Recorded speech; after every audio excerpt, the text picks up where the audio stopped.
Muy buenos días, Shabbat Shalom. Hoy estamos en 20 de diciembre del año 2025 y correspondiendo al calendario perpetuo de Hillel II, estamos al día 30 del mes de Kislev del 5786. Les habla Ricardo Riveros y esto es En Familia con el Eterno, transmitiendo por los canales de YouTube y de TikTok. Les damos una bienvenida a nuestra mesa familiar virtual, esperando que esta reflexión, esta enseñanza de la porción correspondiente a la lectura de las Sagradas Escrituras sea muy beneficiosa para usted y para los de su familia y para su entorno, ya sea laboral, de negocios, en fin, de estudio, que esto que se transmite pueda servirle de alguna manera para su crecimiento como persona, de su crecimiento familiar. Tenemos varias cositas, como les anunciaba la semana pasada, hoy transcurre el sexto día de la fiesta de la dedicación, la famosa fiesta de las luces, correspondiéndose también a nombre de Hanukkah. Como les dije la semana pasada, es una fiesta más que ser una fiesta de la Biblia, porque no es una fiesta ordenada por Dios, es una fiesta nacional junto con la fiesta de Purim, que se celebra 2 meses más adelante. Son fiestas que se conmemoran salvaciones.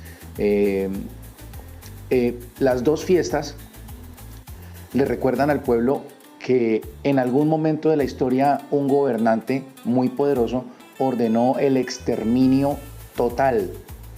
Tenían que ser completamente exterminados, pero la providencia divina no lo permitió.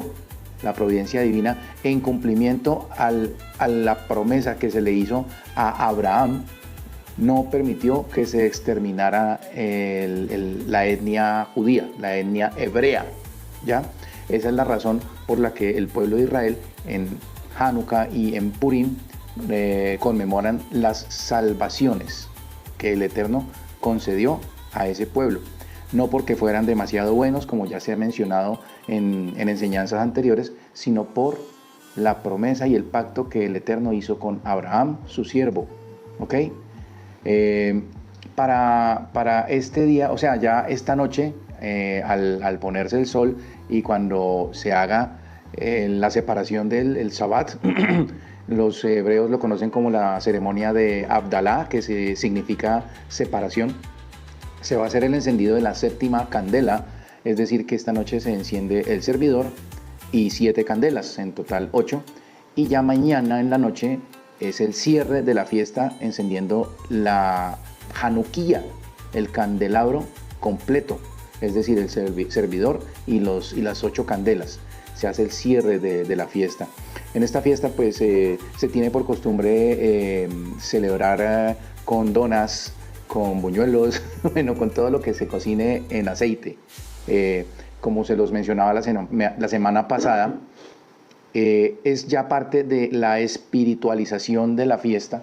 Para el hebreo es muy importante hacer trascender en el tiempo la celebración mediante historias y, digámoslo de alguna manera muy respetuosa, fantasías. Como se los dije la semana pasada, pues en algún momento de la historia, más o menos en el siglo VI después de la era común, en una discusión del encendido de las candelas, a algún rabino se le ocurrió decir que el milagro de Hanukkah había sido que una medida de aceite con la cual alimentaban el candelabro y debía durar un día, que esa medida de aceite había durado durante los 8 días pues mientras llegaba supuestamente otro aceite apto para la menorá, el candelabro. Disculpen que estoy un poco afectado de la garganta. Voy a tomar un poquito. Agua con sal y limón en el vasito que me regaló mi esposa, con emblemas de la fe hebrea. Recuerden que se les habló que el milagro realmente fue que muy pocos vencieron a muchos. Ese es el verdadero milagro y es lo que usted debe tener claro en su cabeza. El Eterno no depende de cuántos hombres haya en el frente de batalla para él entregar la victoria. Dice por allá en el libro de los Salmos, los caballos se alistan para la batalla, pero es el Eterno quien da la victoria. ¿Ok? Entonces, el milagro de Hanukkah realmente no es que haya sido un aceite que duró 8 días en las lámparas encendiéndolas milagrosamente, sino que el milagro de Hanukkah fue como el Eterno, Dios Todopoderoso, el Dios de Abraham, cumplió su promesa hecha a su siervo Abraham de preservar el pueblo. Por estos días también, pues se hace esta semana y durante los 12 días a partir del 24 del mes de diciembre, se hace la celebración de las temporadas navideñas. Esas temporadas navideñas tienen un contexto ancestral. Y Roma, el Imperio Romano, durante esos 12 días, celebraba lo que históricamente se conoce como la Saturnalia. La Saturnalia era una fiesta en la que se permitían días de descanso para los trabajadores, en esa época pues eran los esclavos. Habían demasiados excesos en las comidas, había demasiado holgorio, demasiada, como diríamos aquí en Colombia, la rumba se prendía, ¿ok? Y ¿qué era lo que se celebraba? Realmente se celebraba el Sol Invictus. ¿Qué es el nacimiento del Sol Invictus? Por estos días, astronómicamente, se entiende que es el solsticio de invierno. Solsticio de invierno. ¿Cómo lo celebraban ellos? El rey hacía como una especie de ceremonia, eso viene desde Babilonia, una especie de ceremonia en que el rey era humillado, y que luego de ser humillado era otra vez exaltado, para simbolizar el famoso Sol Invictus. Es decir, recuerde usted que las religiones de la antigüedad adoraban al sol, y toda la cosmología de la antigüedad era en torno a la adoración al sol. Entonces, pues hoy en día, 2000 y tantos años después, cuando el emperador romano Constantino, en el año 321, en medio de la decadencia y la división del Imperio Romano, dice él, quedó escrito, que tiene un sueño en el cual ve una cruz y al lado o debajo o encima de la cruz dice, con este símbolo tú vencerás. Entonces el emperador, que tenía claro que era una ley para el Imperio Romano que se adoraran dioses de otras naciones, este emperador legaliza, aprueba que los romanos acepten al Dios de los judíos y acepten al Mesías de los judíos. ¿Ya? Entonces, surge la religión católica, cuyo fundador no es el apóstol Pedro, como lo quieren enseñar, sino que es el emperador Constantino. No es un invento mío. Usted hoy en día, gracias al Eterno que existe la tecnología y existen los medios, usted lo puede consultar en Google y lo puede leer, puede también ver cuáles fueron los diferentes concilios que se hicieron durante el dominio o el reino de Constantino, que fue realmente el primer papa católico. Y ahí usted va a encontrar concilio de Nicea, concilio de Constantinopla y todo lo que adoptaron ellos, causando entonces un sincretismo, una mezcla de creencias del paganismo de las naciones, de los gentiles, con las creencias de los nazarenos. Y en medio de estos concilios, el emperador Constantino prohíbe que se hagan celebraciones de acuerdo con los rituales de los judíos y los pone a un lado y los saca como rechazados, como despreciados. Entonces todo esto usted lo puede estudiar y lo puede aprender para que usted conozca el contexto real de las cosas, sepa de dónde viene su árbol de la Navidad, de dónde viene su pesebre, de dónde viene todas esas celebraciones que usted realiza. Con todo el respeto, no le estoy diciendo que deje de hacerlo porque es que yo no soy el Espíritu Santo, yo no soy el que lo va a convencer, pero usted sí puede, por sus propios medios, estudiarlo y analizarlo y ver si usted está haciendo cosas que agraden al Eterno, rezándole a un pesebre con imágenes, y si usted agrada al Eterno, poniendo en su casa un árbol adornado con papel brillante y con peloticas. Para eso pues les recomiendo que lea en el libro de Jeremías, en el capítulo 10, para que usted entienda de pronto qué era lo que se percibía en esas épocas y cómo Dios, el Eterno, le dice a Jeremías que le advierta al pueblo que no debe intentar hacer cosas como las hacen los gentiles, ¿ya? Pero vuelvo y le digo, pues este no es realmente el espacio para que hagamos un estudio profundo acerca de las festividades, simplemente pues como es la semana en que ya va a empezar todo esto del Sol Invictus o la Saturnalia, entonces que usted pues sepa qué es lo que realmente se vino sincretizando con la fe de los nazarenos. O sea, si usted pudiera entrar en una cápsula del tiempo y viajar a los tiempos de Pablo, de Pedro, de Juan, de Bartolomé, como lo llaman a Natanael, porque era pues Bar, hijo, Ptolomé, era hijo de un señor llamado Ptolomeo, por eso le dicen Bartolomé, ¿ya?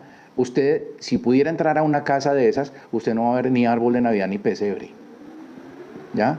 Tampoco va a haber imágenes de vírgenes, ¿ya? En la casa de los discípulos no va a haber nada de eso, ni va a haber adoración a la Virgen, porque se tenía muy claro, se tenía absolutamente claro que la adoración a Astarot era prohibida. ¿Quién es Astarot? Astarot, y si usted la busca googleando en la Biblia, ¿quién es la reina del cielo? Como la llaman hoy, a la supuesta Virgen Madre del Mesías. No quiere decir que yo no crea en el relato de Lucas, yo creo que efectivamente el Mesías vino por medio de una mujer hebrea de la tribu de Leví. La mujer era levita, ella no era de la tribu de Judá, era levita, y lo entendemos porque su prima Elizabeth, la mamá de Juan, el purificador, el sumergidor, Yohanan Hamadbil, Yohanan Ben Zeharia, pues ella era de la tribu de Leví. Su esposo era sacerdote del clan de Coat o de Kehat. Y en esa época los matrimonios debían ser entre personas de la misma tribu. Ya, en esa época, no hoy, en esa época los matrimonios debían ser entre personas de la misma tribu por temas de herencia de territorio. ¿Ya? Aunque, pues, en el caso de los levitas no era por temas de herencia de territorio. ¿Por qué? Porque Leví no heredó territorio. La herencia de Leví era el sacerdocio. ¿Ya? Pero entonces María era prima de una mujer levita. ¿Y por qué María, siendo levita, entonces se casó con un varón de la tribu de Judá? Esa pregunta no me la sé, pero soy muy claro porque usted se puede estar preguntando, bueno, y si se tenían que casar entre personas de la misma tribu, ¿por qué María se casa con José? ¿Ok? Entonces, esa pregunta no me la sé. Probablemente podría ser que una vez hecha la separación de los territorios, que fue en tiempos de Josué, cuando ya tomaron la tierra prometida, muy probablemente para esa época ya ese precepto de no tomar mujer de otra tribu habría quedado cesante. Podría ser eso, ¿ya? Porque igual en esa época la herencia era vía varón, ¿ya? La herencia del territorio era por vía del varón, con las excepciones que conocemos cuando un hombre y su esposa solo tenían hijas, pues en esos momentos, de acuerdo con lo que se ha estudiado ya, pues había que hacer la excepción y entregarle la herencia a las niñas, a las hijas. ¿Ok? Entonces, no que yo no crea en la Virgen como tal, como que fue concebida sin que José la haya tomado o haya cohabitado con ella. ¿Ya? En las raíces hebreas hoy en día se enseña que él sí se acostó con ella y sí copuló con ella y que sí tuvo el niño porque copuló con ella. Entonces, para los que creen todavía en ese relato, entonces pues tengan claro que a Lucas, el evangelista, Hilel, que se esmeró en investigar los hechos y los acontecimientos, entonces ustedes, pues al creer eso, están desacreditándolo. ¿Ya? Es decir, si yo no creo en lo que Lucas dijo, entonces Lucas es un mentiroso. Entonces, bueno, que les vaya bien con esa creencia. Yo la verdad entiendo que el Mesías, el niño que nació de María, fue puesto en el vientre de María por orden del Eterno, porque la palabra del Eterno lo puso en ese lugar. Y la palabra del Eterno incluía que ese niño era descendiente del rey David. ¿Ok? Por eso cuando José estaba durmiendo, la voz que le habló le dijo, hijo de David, hijo de David. No le dijo, ve José, despertate. Le dijo, hijo de David, no temas tomar a Miriam por esposa, porque lo que está en el vientre de ella es puesto por el Espíritu del Eterno.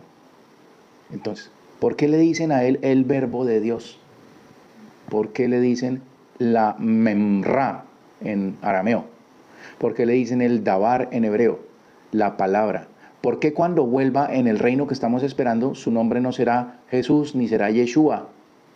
¿Por qué será su nombre el verbo de Dios? Eso usted lo encuentra en el libro de Apocalipsis.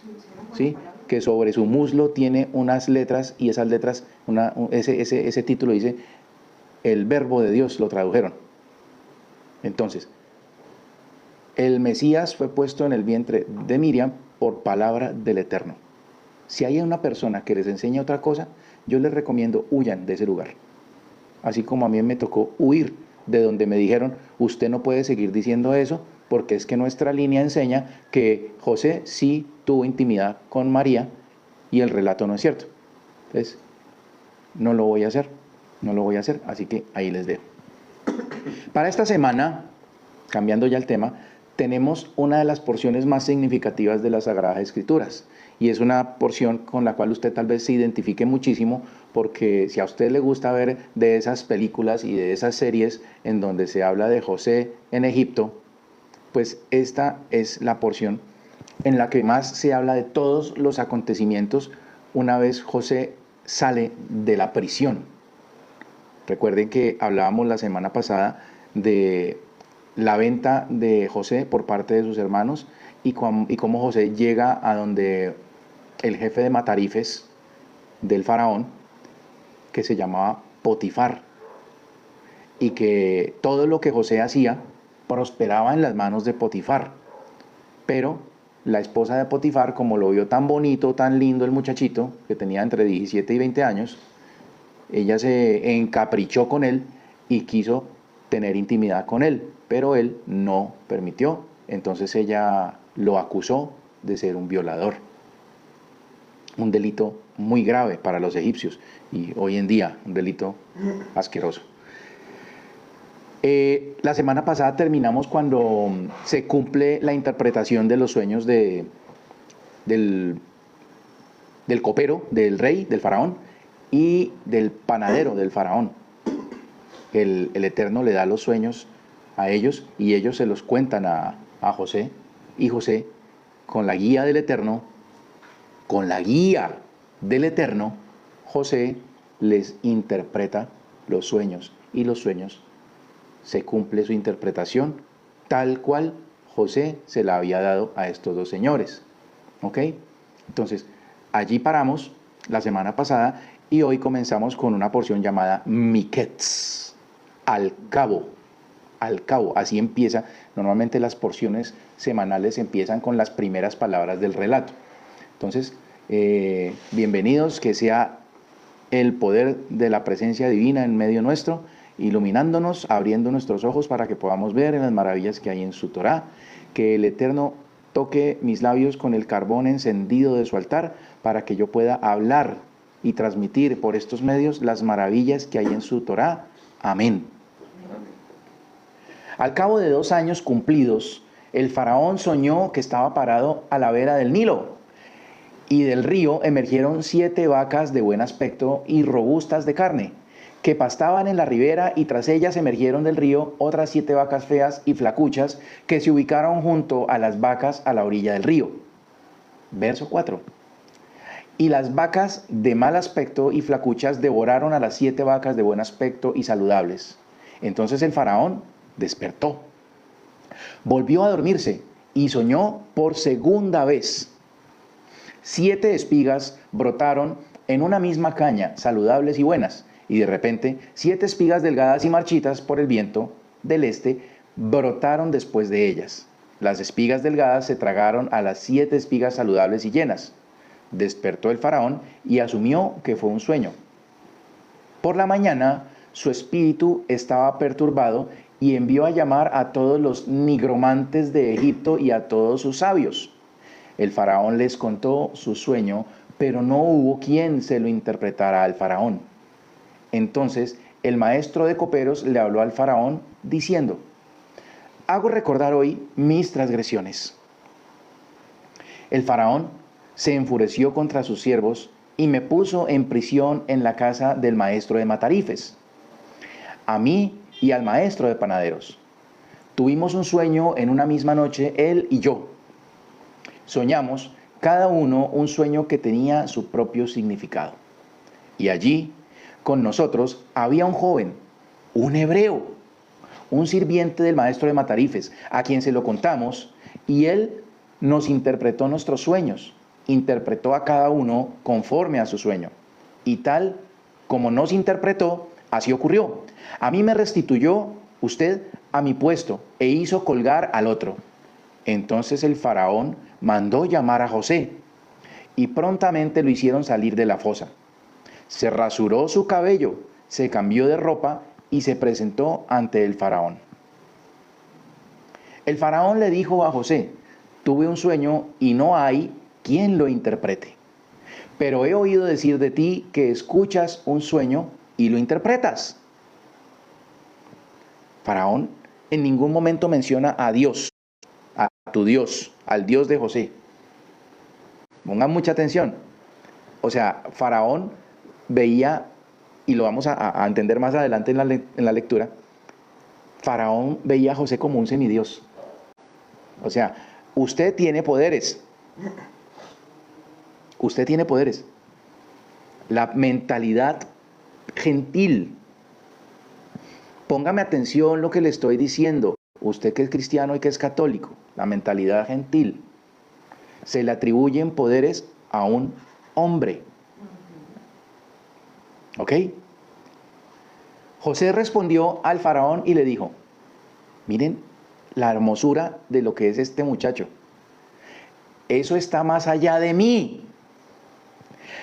No soy yo quien hace los milagros, es mi Padre quien hace las obras.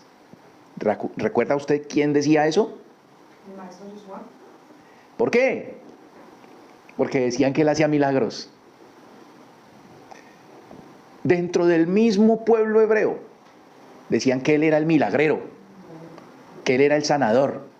Y él decía: no soy yo quien hace estas cosas, es mi Padre el que las hace.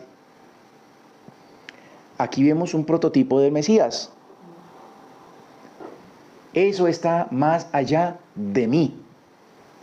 Elohim le dará al faraón una respuesta favorable. Inmediatamente José le saca la credencial y le dice: es el Dios de mi padre Abraham el que le va a dar a usted la interpretación de su sueño, sin importar que usted sea un gentil. Es el Dios de mi padre. Elohim le dará al faraón una respuesta favorable. Entonces el faraón le dijo a José: en mi sueño estaba de pie a la orilla del río. Del río emergieron 7 vacas saludables y de buen aspecto, que pastaban en la ribera. Y de repente otras 7 vacas emergieron después de ellas, pobres, muy feas de traza y flacuchas. No he visto otras tan malas en toda la tierra de Egipto. Y las vacas flacuchas y feas devoraron a las 7 primeras vacas saludables. Y las vacas buenas entraron dentro de aquellas, pero no se percibía que hubieran entrado, pues su aspecto era tan malo como al principio. Entonces desperté, y en mi sueño vi 7 espigas brotando en una misma caña, llenas y buenas. Pero de pronto, otras 7 espigas secas, marchitas y quemadas por el viento del este, crecían tras ellas. Las 7 espigas raquíticas se tragaron a las 7 espigas buenas. Le dije esto a los hechiceros, pero no hay quien me diga su significado. Entonces José le dijo a Faraón: el sueño del Faraón es uno solo. Elohim te manifestó a ti, Faraón, lo que está por hacer. Las 7 vacas buenas son 7 años, y las 7 espigas buenas son 7 años. Es el mismo sueño. Asimismo, las 7 vacas flacuchas y feas que emergieron después de ellas son 7 años, y también las 7 espigas vacías y marchitas por el viento del este son los 7 años de carestía que vendrán. Es lo que yo le dije al Faraón. Lo que Elohim está por hacer, se lo ha manifestado al Faraón. Mira, vienen 7 años de gran abundancia en toda la tierra de Egipto. Pero después de ellos vendrán 7 años de carestía, y entonces toda la abundancia en la tierra de Egipto será olvidada, y el hambre acabará con la tierra. Y de la abundancia previa ya ni se sabrá, en razón de la carestía que habrá después, pues será muy severa. Y la repetición del sueño del Faraón, óigame bien, y la repetición del sueño del Faraón obedece a que el asunto está en firme para el Eterno, y el Eterno se apresura a cumplirlo. ¿Qué significa cuando usted tiene un sueño y el sueño se le repite? Recurrente. Cuando el sueño es recurrente, que le ponga atención. Que le ponga mucha atención, porque es algo que va a suceder pronto. Eso quiere decir un sueño recurrente, con otros símbolos, con otros tipos de visiones, pero que se parezca el uno con el otro. Y ahí usted debe orar con toda la buena intención, y recitar salmos y pedirle al Eterno que le manifieste la interpretación de su sueño. ¿Ok? Y ahora, que Faraón se provea de un hombre entendido y sabio, y lo ponga a cargo de la tierra de Egipto. Que Faraón haga así: que nombre intendentes sobre la tierra y prepare la tierra de Egipto durante los 7 años de abundancia. Que junten toda la provisión de estos años buenos que vienen, y que almacenen trigo bajo la custodia de Faraón para abastecimiento de las ciudades. Y lo guarden. Dicha provisión será la reserva de la tierra contra los 7 años de carestía que habrá en la tierra de Egipto. De modo que la tierra no sucumba por el hambre. El consejo pareció bueno al Faraón y a todos sus sirvientes. Dijo el Faraón a sus sirvientes: ¿podrá acaso ser hallado otro hombre como este, en quien se encuentre el espíritu de Elohim? Fíjese usted cómo empieza la charla del Faraón, que le dice: usted es el que interpreta sueños. Y cómo termina la intervención del Faraón en esta conversación: ¿podrá acaso ser hallado otro hombre como este, en quien se encuentre el espíritu de Elohim? Dice la bendición arónica: que el Eterno haga resplandecer su rostro sobre ti. ¿Vieron cómo resplandeció el rostro del Eterno en José? Ese es el trabajo que usted debe realizar a lo largo de su vida. Lograr, por la gracia de Dios, que su rostro resplandezca en usted, y no acepto una respuesta de Es que eso no se puede, eso es imposible, porque eso es lo que la religión le ha enseñado, que no se puede alcanzar. Sí se puede, y usted puede lograrlo, pero tiene que tener toda la intención y dejar atrás los egos, que es lo que matan a la humanidad. Que usted esté buscando cómo es de buena persona, cómo es de dadivoso, cómo es de caritativo, cómo es de buena persona, tan maravillosa persona. Deje eso atrás y usted va a ver cómo la providencia divina va a causar que el rostro del Eterno brille en usted. Eso es lo que usted debe hacer. En la tercera parte de esta porción, dice, Faraón le dijo a José, puesto que Elohim te hizo saber todo esto, no hay entendido ni sabio como tú. Tú estarás a cargo de mi casa, y conforme a tu mandato será alimentado todo mi pueblo. Tan solo en virtud del trono real seré yo más importante que tú. Tan solo en virtud del trono real seré yo más importante que tú.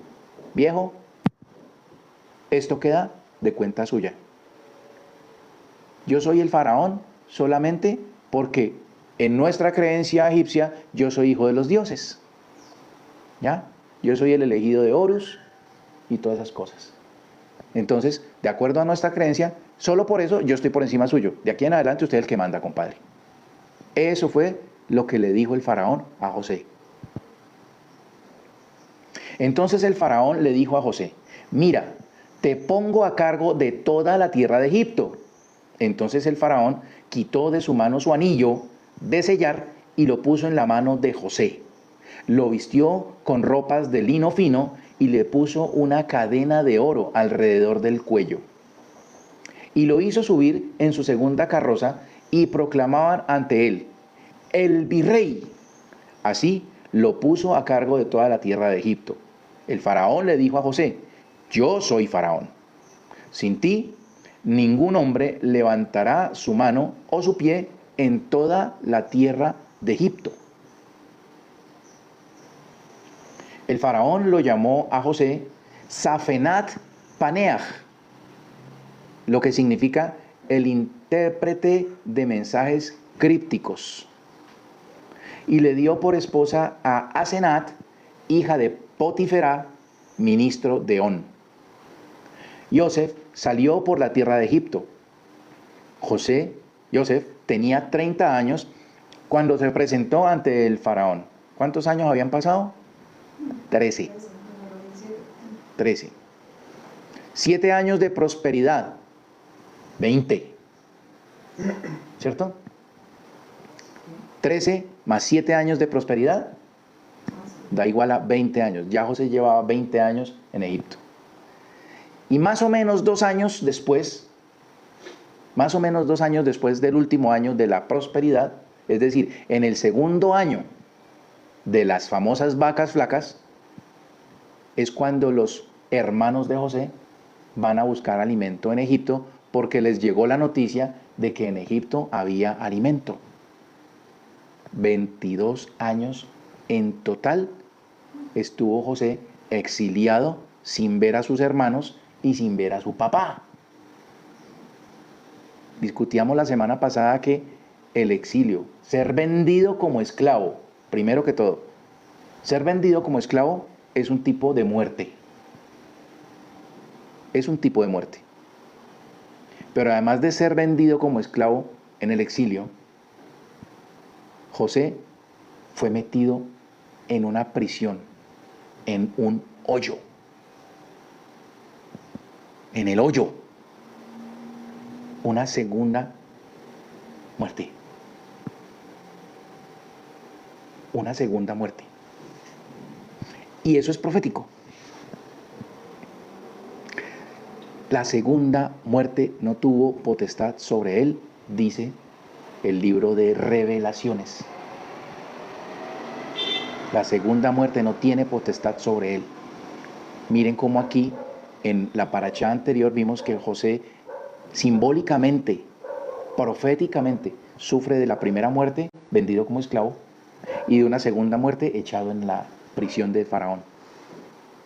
Y de esa segunda muerte es sacado, es purificado, se le ponen vestiduras de lino, se le entrega un anillo, se le entrega una cadena y queda como él, virrey. José es un prototipo del Mashiach, del Mesías. Entiéndalo de esa manera. Y cuando usted no entienda de esa manera y vea después lo que sigue sucediendo, va a entender qué va a pasar cuando se ha establecido el reino en este mundo.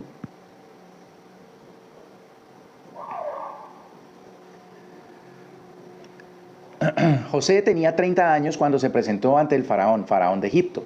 José se retiró de la presencia del faraón y fue a recorrer toda la tierra de Egipto. En los 7 años de abundancia, la tierra produjo a manos llenas. José recogió todos los víveres de los 7 años que transcurrieron en la tierra de Egipto y los depositó en las ciudades. Los productos del campo, del área suburbana de cada ciudad, los acopió dentro de la respectiva ciudad. Y así José almacenó tanto cereal como la arena del mar, en gran abundancia, hasta tal punto que dejó de contar porque no tenía número. O sea, los números que conocían ellos no les alcanzaron. No les alcanzaron las tablillas para saber cuánto tenían. Pero lo milagroso de esto es, yo le invito a usted a que guarde 5 bolsas de lentejas, o 5 bolsas de frijoles, o 7 bolsas de cualquier grano, guárdelas durante 7 años. El gorgojo se las come. ¿Qué, Lina? El gorgojo se las come. El gorgojo se las come. ¿Cómo? No sé, porque vienen empacados en bolsa, pero el gorgojo se las come. Pregúntese usted, ¿cómo fue que este señor almacenó tanto grano que no le alcanzaban los números para contarlo y no se lo comió el gorgojo? Aquí hay un prodigio, algo sobrenatural. Y yo quiero invitarlo a usted a que entienda que no es el esfuerzo suyo el que lo sustenta. Hoy en día, uno de los negocios más prósperos en los Estados Unidos es decirle a la gente, nosotros le construimos un búnker y se lo vamos a llenar con todo lo que usted necesita comer durante las épocas en que va a pasar lo que va a pasar. Estos búnkers están en las montañas y son blindados y tienen muros de concreto sólido, y entonces este búnker a usted le vale tanta plata, y los megamillonarios están comprando búnkers y supuestamente llenos de todos los bienes que se necesitan para sobrevivir. No es su esfuerzo, no es lo que usted pueda pagar por almacenar cosas lo que lo va a salvar a usted de cualquier calamidad que se presente. Es la providencia divina la que va a rescatarlo a usted. ¿Por qué se lo digo? No tenía ni siquiera en mente decírselo. No tenía ni siquiera en mente decirles esto. Pero es lo que me están entregando en este instante. Deje de andar creyendo que es que usted tiene que guardar, si usted vive aquí en Colombia, ay no, guarde maletas llenas de atún, guarde garrafas llenas de agua, y tenga pilas, y tenga linternas, y tenga arroz, y guarde, y guarde, y guarde, y guarde, y guarde. Si lo quiere hacer, hágalo. Pero le recomiendo más que se encomiende a la providencia divina. Porque, ¿quién sabe? Si usted logre en un momento de una situación, quién sabe si usted siquiera logre llegar al sitio en donde tiene guardado todo. Entonces, ¿qué prefiere? ¿Estar encomendado a la providencia divina o seguir siguiendo esas corrientes de venta y negocios de búnkers? Al que pueda comprar un búnker en Colombia, pues habrán 2 o 3 gatos que de pronto puedan acceder a un tipo de negocio como ese, ¿ya? De resto, ustedes pues en las películas, en Hollywood, ustedes dicen, no, pues venga, guardemos unas latas de atún, de sardinas o salchichas, no sé, esos que se conservan enlatados, ¿ya? Bueno, ¿ya? Eso es lo que nos están vendiendo día a día en las películas de Hollywood.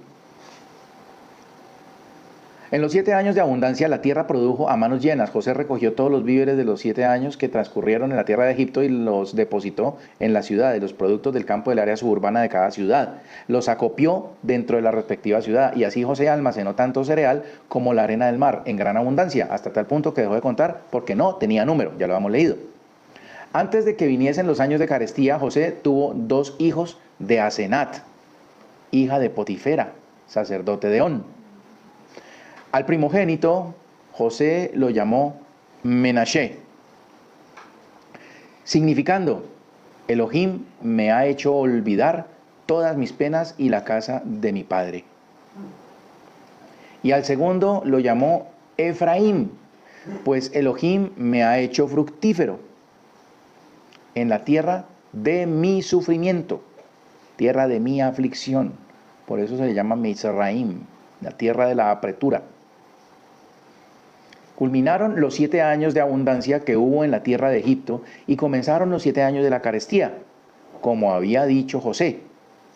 Hubo hambre en todos los países, pero en toda la tierra de Egipto había pan. Y cuando toda la tierra de Egipto padeció hambre, el pueblo suplicó al faraón por pan. Y el faraón dijo a los egipcios, vayan a lo de José, lo que él les diga, eso hagan. Había hambre sobre toda la superficie de la tierra. Entonces José abrió todos los depósitos donde había granos y vendió a los egipcios. Arreciaba el hambre en la tierra de Egipto y desde toda la tierra fueron a Egipto a comprar provisiones a José, porque arreciaba el hambre en toda la tierra. Jacob vio que había provisiones en Egipto.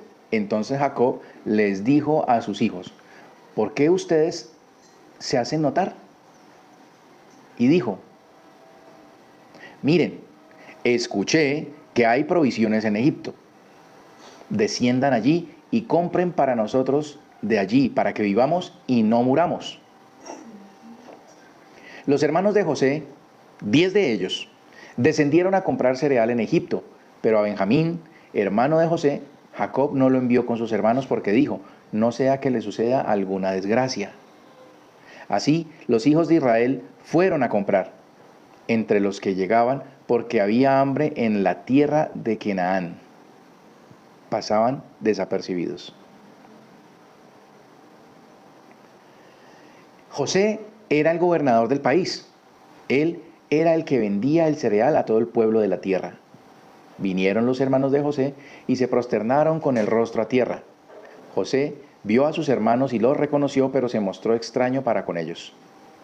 Les habló con dureza y les dijo, ¿de dónde vienen? Y ellos respondieron, de la tierra de Canaán, a comprar provisiones. José reconoció a sus hermanos, pero ellos no lo reconocieron a él. José recordó los sueños que había soñado acerca de ellos y les dijo, ustedes son espías. Vinieron a investigar el punto débil de la tierra. Y le respondieron, no, mi amo, nosotros, servidores suyos, hemos venido a comprar provisiones.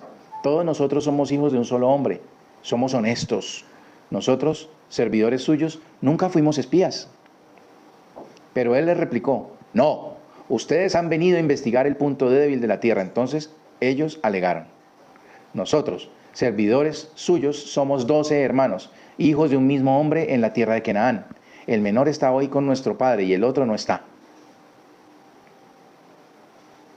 Pero José les respondió, es como yo les dije, ustedes son espías, así serán probados. Por la vida de Faraón, no saldrán ustedes de esto sin que venga acá su hermano menor. Envíen a uno de ustedes para que traiga a su hermano y el resto quedarán retenidos. Así serán comprobadas sus palabras si la verdad está con ustedes y si no, por la vida del faraón que son espías. Entonces los puso en prisión por 3 días y al tercer día José les dijo, hagan esto y vivirán. Temo a Elohim. Si son honestos, que uno de los hermanos quede retenido en su celda y ustedes vayan y lleven provisiones para el hambre en su casa. Y tráiganme a su hermano menor para que sus palabras puedan ser verificadas y entonces no morirán. Y así lo hicieron.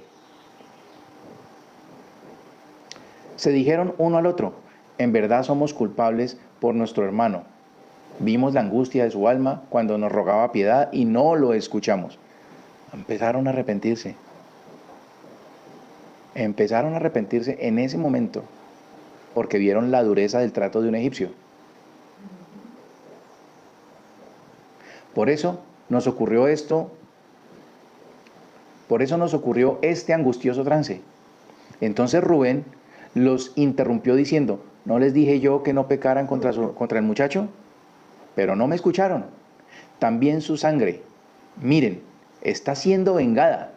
Y ellos no sabían que José entendía porque había un intérprete de por medio. Se retiró de ellos José, lloró, volvió y les habló. Tomó de entre ellos a Simeón y lo encarceló ante sus ojos. La elección de Simeón no fue a la suerte. La semana pasada habíamos hablado algo, ¿no? Sí. Que fueron los hermanos, se hablaron el uno al otro y se dijeron, matémoslo. Aquí tenemos la respuesta. Simeón era el más beligerante de ellos, junto con Leví. Él tomó a Simeón y lo metió a la cárcel. Lo encarceló ante sus ojos, ante los ojos de ellos. Entonces ordenó José que llenasen sus sacas con cereal, que devolviesen el dinero de cada uno de ellos en sus respectivas sacas y que le diesen provisiones para el camino. Y así fue hecho. Ellos cargaron el cereal sobre sus asnos y se fueron. Uno abrió su saca para dar forraje a su asno en la posada y vio que su dinero estaba en la boca de su saca. Y dijo a sus hermanos, mi dinero me ha sido devuelto y está en mi saca. Y el corazón les saltaba. Temblaron y se dijeron unos a otros, ¿qué es esto que Elohim nos hizo? Llegaron a lo de su padre Jacob, a la tierra de Canaán, y le contaron todo lo acontecido. El hombre, el amo de aquella tierra, nos habló con dureza y nos acusó de ser espías. Pero nosotros le dijimos, somos hombres de bien, no somos espías. Somos 12 hermanos, hijos de nuestro padre. Uno no está, y el menor está hoy con nuestro padre en la tierra de Canaán.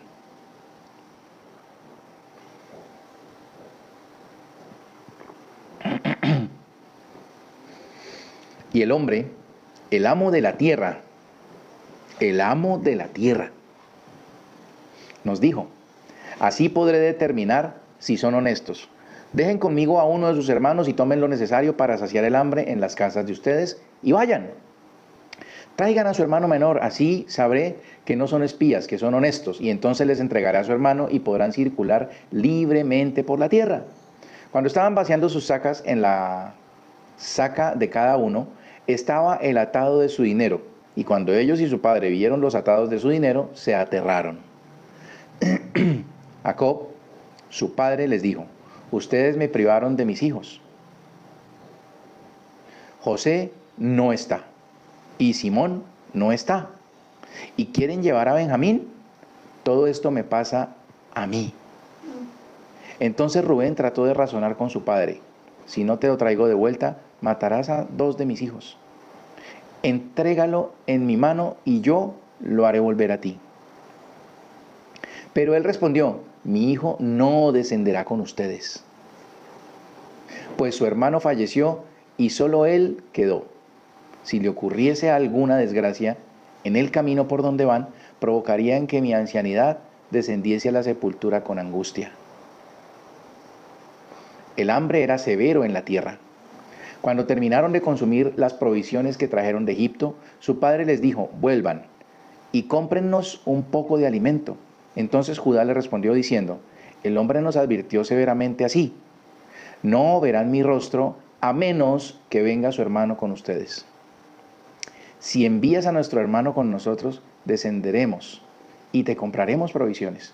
Pero si tú no lo envías, no descenderemos. Porque aquel hombre nos dijo, no verán mi rostro a menos que su hermano esté con ustedes.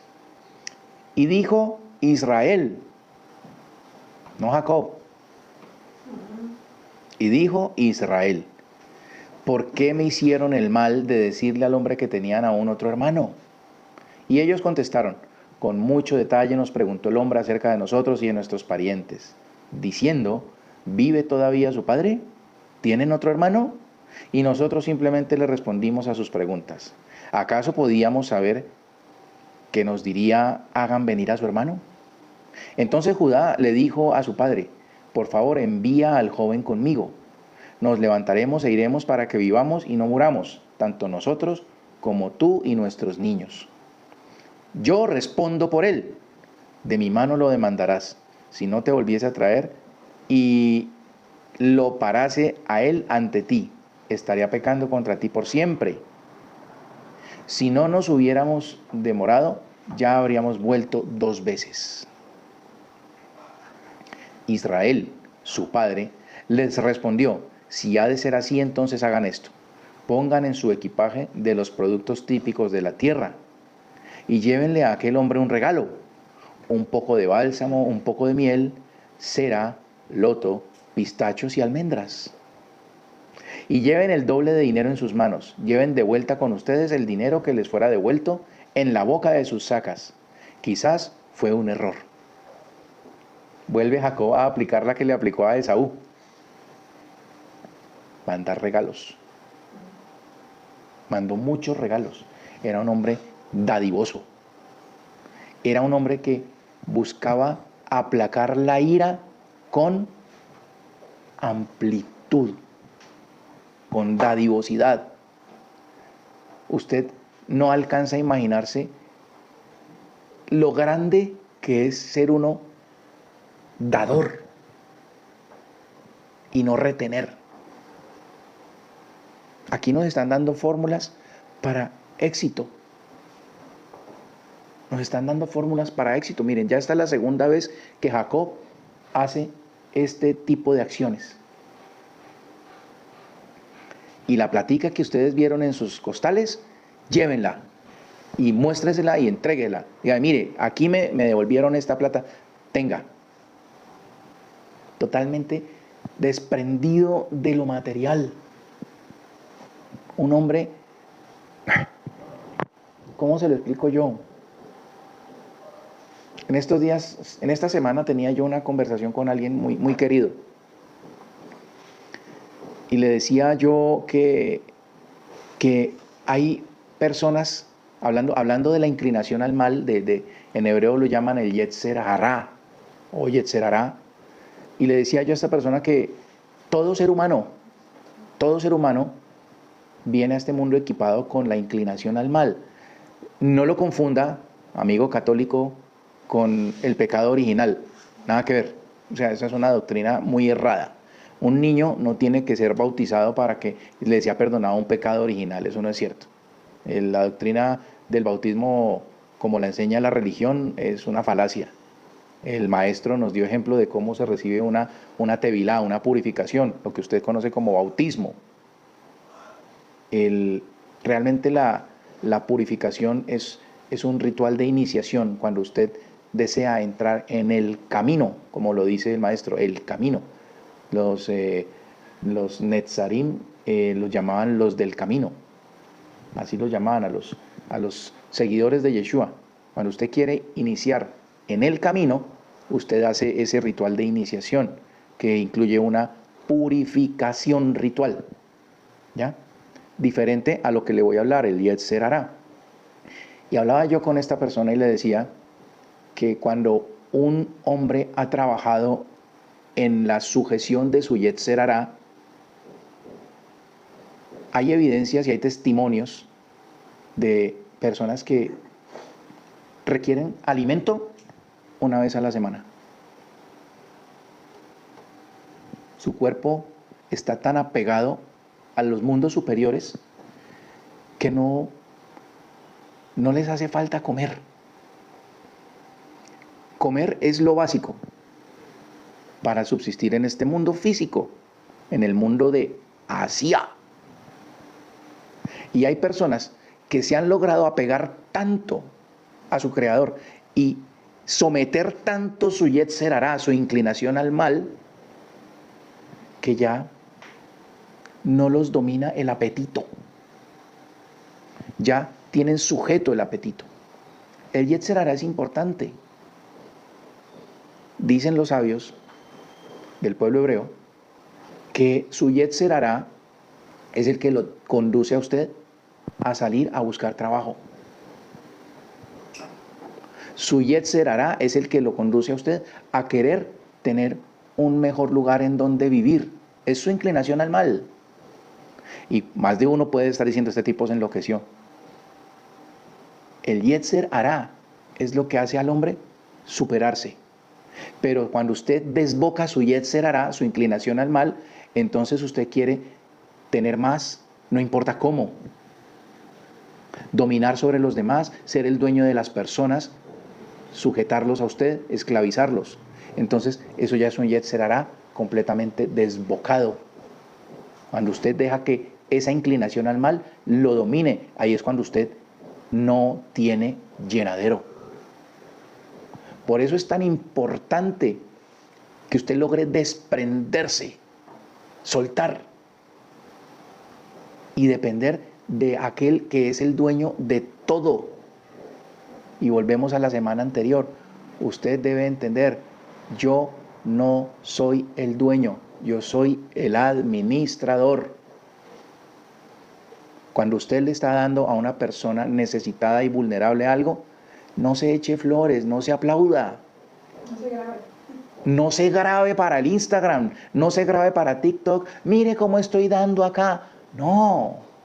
El Eterno le está permitiendo a usted, en su inmensa bondad, que usted se desprenda. Pero cuando usted se graba en redes sociales, esa es su recompensa. Y eso lo dijo el maestro, Yeshua. La más alta, la más elevada de las formas de hacer caridad, de hacer, cambiemos la palabra caridad, yo le diría más bien justicia, es cuando el que recibe no sabe de dónde proviene lo que recibió. Es la forma más elevada. Esto se lo mandó un anónimo. Uy, pero dígame quién es para darle las gracias. No le van a decir. Cuando usted logra ese nivel, ¿sabe quién le da las gracias a usted? El Eterno. Y el Eterno no da las gracias diciendo, ay, hombre, muchas gracias. Qué querido, no. El Eterno a usted le devuelve en lo que usted más anhela. Felicidad y paz. Felicidad y paz. Que usted esté completo. Que usted esté completo. Que usted esté, como se dice la palabra hebrea, en shalom. Que usted sienta que está pleno. Entonces, consejo de hoy, aprenda a dominar esa inclinación al mal. Aprenda a dominarla, a sujetarla. Eso había hecho Jacob. Fueron 20 años que le cambiaron el salario. Fueron 20 años que el tío, suegro, le dio en la cabeza. Y él ahí aprendió a ser desprendido. Apréndalo sin que le toque pasar 20 años. Apréndalo.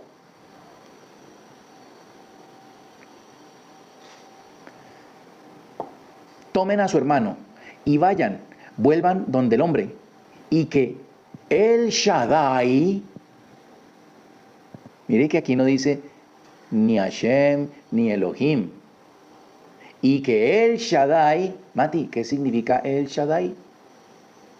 José, ¿qué significa El Shaddai? El todo suficiente. El todo suficiente. El Shaddai les conceda compasión ante el hombre y que libere para ustedes a su otro hermano y a Benjamín. El todo suficiente.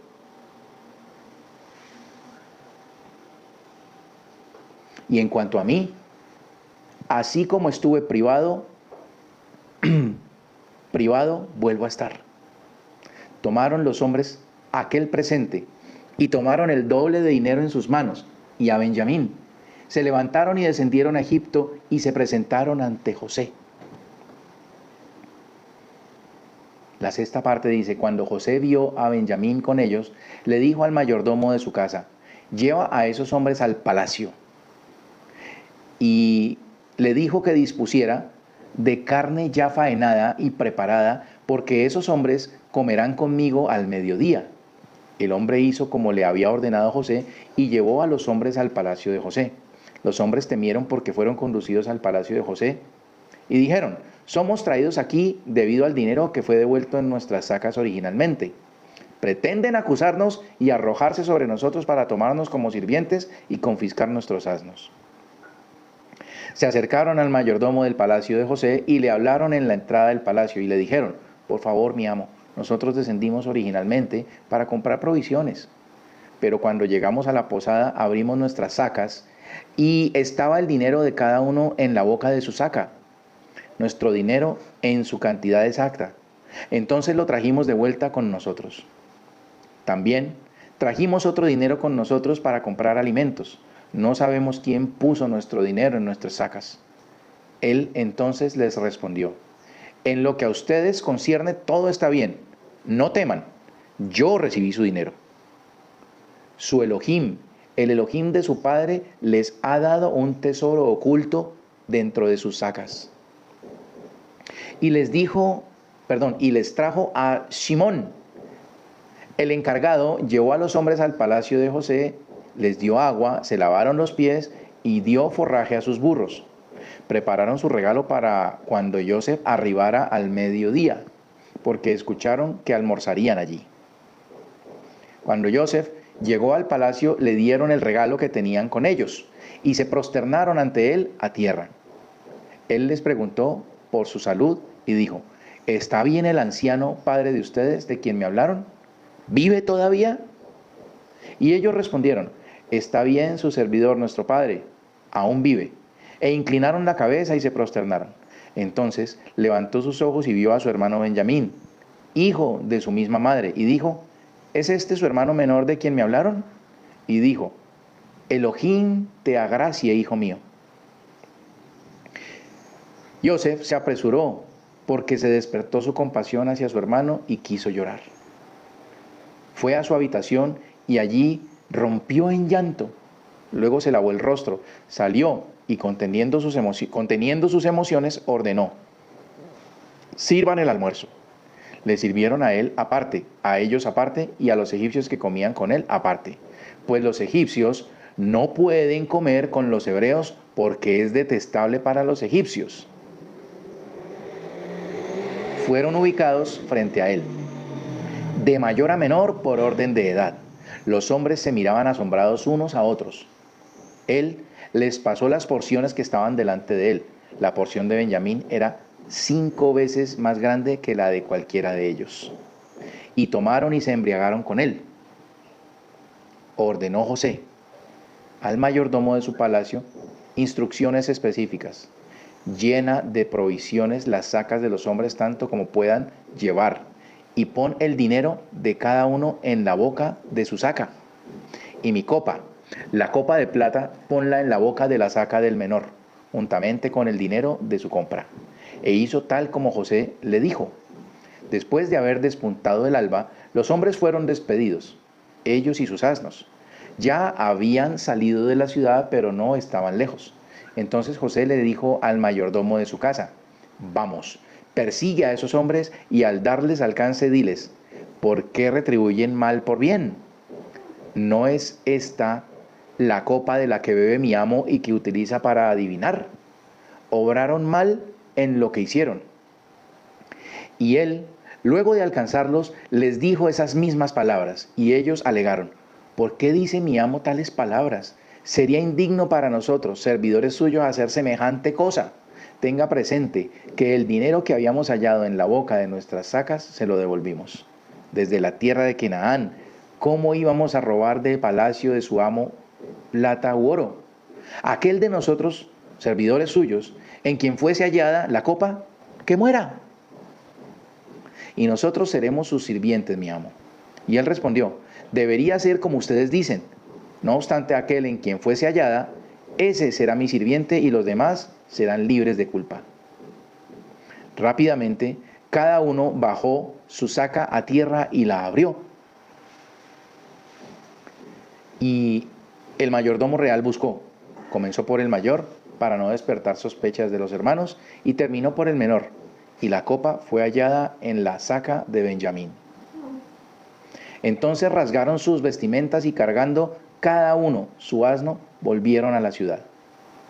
Cuando Judá llegó con sus hermanos al palacio de José, él todavía estaba allí. Se prosternaron ante él a tierra. José les dijo: ¿qué hicieron? ¿No sabían que un hombre como yo es un experto adivino? ¿Qué podemos decirle, mi amo? Respondió Yehudá. ¿Qué tenemos para justificarnos? ¿Cómo podemos demostrar nuestra inocencia? Elohim ha descubierto nuestra falta. Estamos aquí para ser esclavos suyos, mi amo, tanto nosotros como aquel en cuyo poder fue hallada la copa. Sería impropio de mí hacer eso, respondió José. Solo el hombre en cuyo poder fue hallada la copa será mi sirviente. Y en lo que a ustedes respecta, vayan en paz donde su padre. Y así terminamos la lectura de esta porción que se llama Miketz. Fíjese usted lo importante que trae esta enseñanza, y es aprender a desprenderse de lo material, aprender a depender completamente del Creador. Es una cosa bien difícil en estos días, bien difícil, porque hoy en día se enseña que usted debe trabajar duro para ganar poquito, que usted debe almacenar egoístamente para que no le falte. Pero yo les digo, sean dadivosos, ayuden, y ayuden en orden, En algún momento se los dije en días pasados, usted va y lleva diezmos a una iglesia, pero su mamá tiene las chanclas rotas, anda con una pijama revieja de hace más de 50 años. Usted va y hace caridad con amigos, pero su hermano no ha pagado una factura de servicios públicos y usted ni siquiera lo voltea a mirar. Usted ni siquiera saluda a su hermano. Se le cae darle un saludo a un hermano. Usted es súper amable y cariñoso con los de la calle, pero le duele darle un abrazo a su hermano o a su hermana. Eso tiene que cambiar en su vida. Eso tiene que ser el ejemplo que usted le dé a su hijo y a su hija. La bondad, la amplitud, la generosidad. La generosidad. Trabaje en eso. Mire que Jacob, a pesar de que ellos encontraron el dinero del pago del grano, Jacob no se lo almacenó. Jacob les dijo: vayan y llévenlo. Y lleven para pagar más. Entonces, eso es uno de los secretos. Los secretos no consisten en cómo va usted a hacer una permutación de letras hebreas. Los secretos están dados aquí. Ay, es que yo quiero atraer prosperidad. Ay, entonces voy a usar este nombre para atraer prosperidad. No, el Eterno en su misericordia nos está dando las fórmulas aquí. Sea generoso, sea bondadoso, sea limpio, sea puro en su corazón. Usted tiene la posibilidad de elegir la pureza o la impureza. Es decisión suya. Más adelante, cuando estudiemos las visitas que le hizo Moisés al faraón, y vamos a entender por qué los hechiceros del faraón podían hacer cosas como las que hacía Moisés. Más adelante usted va a entender eso. Y vamos a entender la pureza y la impureza, para que usted de una vez libere su mente de tanto paradigma que le han metido por años en la religión, porque usted debe ser libre, y es lo que queremos desde esta tribuna, desde estas ventanitas que tengo abiertas acá. Eso, como se los he dicho anteriormente, eso es lo que yo les enseño a este joven que tengo aquí al frente, y a este niño que tengo aquí al frente, y a mi esposa que está aquí al lado mío, para que usted lo reciba en toda la pureza que lo quiero transmitir. Ningún papá, a menos que sea un delincuente asqueroso, Ningún papá quiere enseñarle a su hijo cosas malas. Yo quiero enseñarle a mis hijos cosas buenas. Y tomamos esa decisión de abrir esta tribuna para que usted participe y usted le transmita a sus hijos. Y hoy la lección es: no seamos miserables, seamos generosos. Seamos generosos. Cuando yo cierro las manos, no puedo recibir más. Cuando yo las abro para dar, quedan abiertas para recibir. Que ese sea el sentir de ustedes en este fin de semana. Que el Eterno permita que disfruten una semana de muchas bendiciones. Que los que hacen el encendido de las candelas de Hanukkah entiendan que es una conmemoración de una salvación y no un encendido que hace prodigios y milagros y actos de magia. No lo entienda así. Al que le venda ese humo, no se lo compre. Porque no se trata de que esta es la semana de los milagros. No, esta semana se agradece una salvación que el Eterno hizo en el segundo siglo antes de la era común, y que el maestro Yeshua, como hebreo que era, participó de la fiesta de las luces. Eso es lo que tenemos que tener claro. Deje de andar comprando humo. Yo le invito a que usted se acerque al Eterno y dependa del Eterno, de El Shaddai, el todo suficiente. Les mando un abrazo fuerte y la mayor de las bendiciones, y que el Eterno permita que su rostro brille en el rostro de ustedes. Shabbat Shalom.